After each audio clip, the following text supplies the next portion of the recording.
Kemudian menurut Prof, apakah fasilitas kesehatan di Indonesia siap menangani kalau misalnya terjadi lonjakan kasus super flu ini, Prof?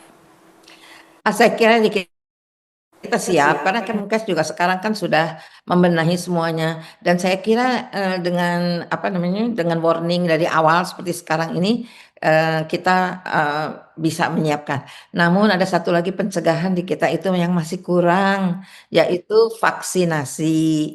Vaksinasi influenza itu sangat penting. Mm-mm.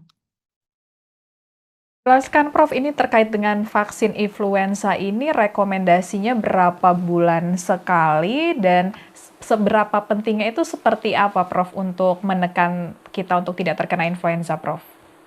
Jadi vaksinasi influenza itu kita diberikannya 1 tahun sekali. Tapi pada anak-anak kita bisa diberikan umur mulai 6 bulan kan, 6 bulan sampai dewasa ya, sampai lansia.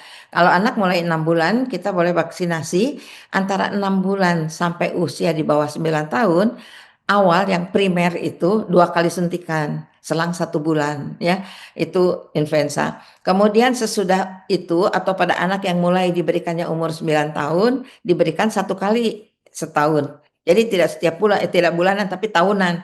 Tapi harus rutin setiap tahun, beda sama vaksin yang lain. Karena apa? Karena influenza itu isi vaksinnya itu tiap tahun, hampir tiap tahun berubah.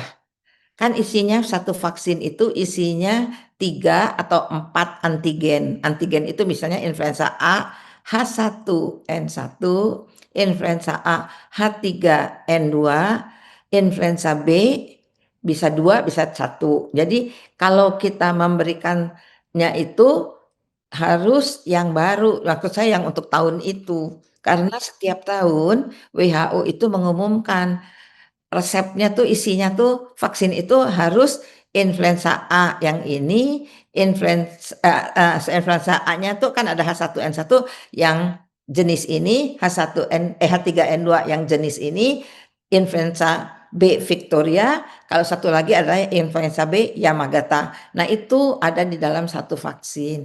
Nah, kebetulan yang tahun ini katanya perbedaannya itu di H3N2 tadi. H1N1-nya baik sehingga masih bisa terproteksi. B-nya juga baik. Nah, yang H3N2-nya itu kebetulan yang dibikin resepnya itu subclit J, yang keluar subclit K, makanya ada beda. Ya.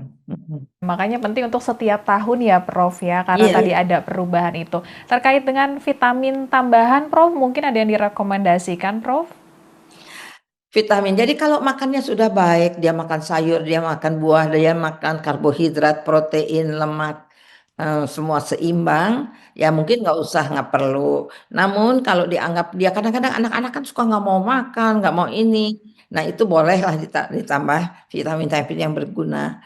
Nah memang yang kita sekarang untuk daya tahan tubuh kan vitamin D ya, vitamin C itu bisa aja sih diberikan yang multivitamin. Namun itu nggak utama, utamanya adalah makanan bergizi yang seimbang, yang mengandung berbagai macam kandungan karbohidrat, protein, lemak, dan vitamin dan mineral. Itu mungkin yang penting. Jadi nggak usah tiba-tiba diberikan vitamin yang lain, tapi yang penting adalah minum yang cukup banyak, istirahat yang cukup. Download Tribun X sekarang, menghadirkan lokal menjadi Indonesia.